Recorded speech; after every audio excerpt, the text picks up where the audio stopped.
അപ്പോൾ പ്രിയപ്പെട്ട പ്രേക്ഷകരെ, നമുക്കൊന്ന് പാലക്കാട്ടേക്ക് പോകണം. പാലക്കാട്ട് വീണ്ടും ആനയിറങ്ങി. എവിടെയായിരിക്കും? ധോണിയിൽ. പാലക്കാട് ധോണിയിൽ വീണ്ടും കാട്ടാന ഇറങ്ങി കൃഷി നശിപ്പിച്ചു. അരിമണി സ്വദേശി ഗോപിയുടെ കൃഷിയിടത്തിലെ തെങ്ങുകളും കവുങ്ങുകളും നെൽകൃഷിയും നശിപ്പിച്ചു. ഇന്ന് പുലർച്ചെയാണ് വനംവകുപ്പ് ഉദ്യോഗസ്ഥർ കാട് കയറ്റുന്നതിനിടെ ഒറ്റയാൻ കൃഷിയിടത്തിൽ എത്തിയത്. ഇക്ബാൽ ഇറക്കൽ ചേരുന്നു. ഇപ്പോൾ സ്ഥലത്ത് നിന്നുമാണ് ഇക്ബാൽ ചേരുന്നത്. ഇക്ബാൽ, പുതുവർഷം ആഘോഷിക്കാൻ ഇറങ്ങിയതാണോ ഈ ആന? എന്താണ് അവസ്ഥ? മൊത്തം ആകെ ഒരു പരിവാക്കിയിട്ട് തിരിച്ചു പോയോ?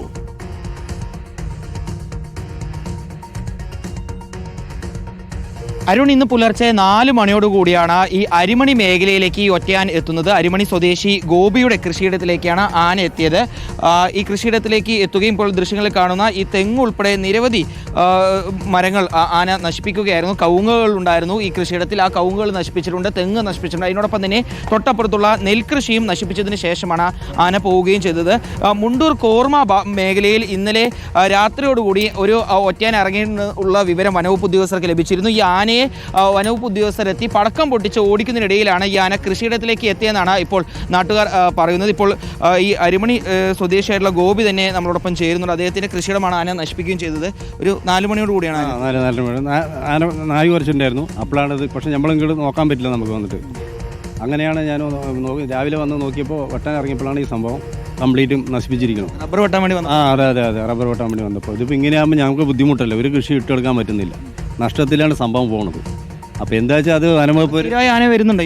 ഇപ്പോൾ ഇത് കൂടി 2ാമത്തെ പ്രാവശ്യമാണ് ഇപ്പോൾ വരുന്നത്. വാർഡ് മെമ്പർ നമ്മളോടൊപ്പം ഉണ്ട് അല്ലേ? എൻ്റെ പേരെന്താണ്? എൻ്റെ പേര് ഉണ്ണികൃഷ്ണനാണ്. പഞ്ചായത്തിൻ്റെ വൈസ് പ്രസിഡന്റ് കൂടിയാണ്. തുടർച്ചയായിട്ട് ഇവിടെ ആന എത്താണ് ധോണി, അരിമണി മേഖലയിലും ഈ മേലെ ധോണിയിലൊക്കെ. ഇത് ഒരു ശാശ്വത പരിഹാരം വേണ്ടേ? കൃഷി കർഷകർ നിരവധിയുള്ള മേഖലയിൽ. തീർച്ചയായിട്ടും കർഷകർക്ക് ഭയങ്കര വിഷമം തന്നെയാണ് ഇത്. നിരന്തരം എന്ന് പറയാനില്ലെങ്കിൽ നമുക്ക് PT7 വിളിച്ചതോടുകൂടി ആനയുടെ ഒരു വരവ് നിന്നതാണ് ഒരു 2 വർഷമായിട്ട്. പക്ഷേ ഇപ്പോൾ ഈ ഇടവേളയ്ക്ക് ശേഷം വീണ്ടും ആന ഇറങ്ങുന്നു. ഫെൻസിങ് ഇല്ലാത്തതുകൊണ്ടാണ് ധോണി മേഖലയിൽ ഇത്രയും കാട്ടാനകൾ ഇറങ്ങി വരുന്നത്. അതായത് ഫെൻസിങ് നമ്മുടെ ഏരിയയിൽ ഏറെക്കുറെ ഫോറസ്റ്റ് വകുപ്പ് ഇട്ടിട്ടുണ്ടെങ്കിലും അത് നിരന്തരമായ മരങ്ങളുടെ പൊട്ടി വീഴ്ചയിൽ കാരണം അത് നിരന്തരമായി നേരെ രീതിയിൽ പരിപാലിക്കാത്തത് കൊണ്ടായിരിക്കാം ആന ഇറങ്ങി വരുന്നു. പരിപാലിക്കാത്തതുകൊണ്ട് കാര്യക്ഷമമല്ല ഫെൻസിങ് അല്ലേ? അങ്ങനെയാണ് ഇപ്പോൾ നമുക്ക് മനസ്സിലാക്കാൻ കഴിയുന്നത്. ആന പുറത്തിലേക്ക് ഇറങ്ങി ശീലിച്ചു പോയി. അതുകൊണ്ട് നമുക്ക് ഒരു 10-20 വർഷം മുമ്പ് ആനയില്ലാത്ത പ്രദേശമായിരുന്നു ഈ പ്രദേശങ്ങളൊക്കെ. കൃഷി നശിപ്പിച്ചിരിക്കുകയാണ് ധോണിയിൽ. നിരന്തരമായിട്ട് ധോണിയിൽ കാട്ടാന ഇറങ്ങുന്നുണ്ട്.